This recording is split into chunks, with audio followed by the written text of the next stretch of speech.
Let's talk about this phone call. Trump says he spoke to Mexico's President, Claudia Sheinbaum, posted on Truth a few things, but one of them we'll put up here. He says it was a wonderful conversation, that she's agreed to stop migration through Mexico, effectively closing our southern border. Now, she's come out since then and posted something that's sort of clarifying it a little bit, I would say dialing it back. But if you read between the lines, it's clear that there is some positive movement and very different agenda than the former administration. Well, there's a determination. This is one of the core promises the president made, and he's willing to use all the tools in the toolbox to deal with it. It's actually pretty extraordinary, even though, as you say, there's not perfect match between what President of Mexico said and what President-elect Trump said. There's no doubt that she's now saying she's on board with dealing with this. And despite the president threatening tariffs on his first day against Mexico, she's eager to cooperate with him, she said, very in line with the notion of new sheriff in town. This is going to be done a different way. I think those who think that Donald Trump was kidding about some of these things he said he would do should take note of how aggressive he's been to link tariffs with immigration. I agree with that. And I think, Tom Homan being at the border saying, game on, there's another layer to what this message of this incoming administration is. But it's fascinating, too. An appeals court yesterday blocked the Biden administration from bringing down that razor wire fencing in Texas. That broke last night around 5:30 in the evening. So another loss for this outgoing administration. And it seems like there will be, a different shift, even when it comes to court cases. We know the DOJ had sued Texas Governor Abbott. But all of this is fascinating because Biden loses again, and some say he's taking quite liberties when it comes to trying to wield his power, whether it be canceling student debt or things like this that maybe they didn't think they could ever win, but they just tried to steamroll.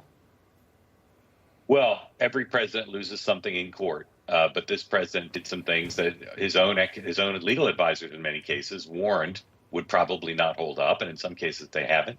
I think you'll continue to see aggressive actions by the outgoing administration. That's par for the course in our polarized times. But be braced, Bianca. There's a lot of executive orders coming. I think it might break the record.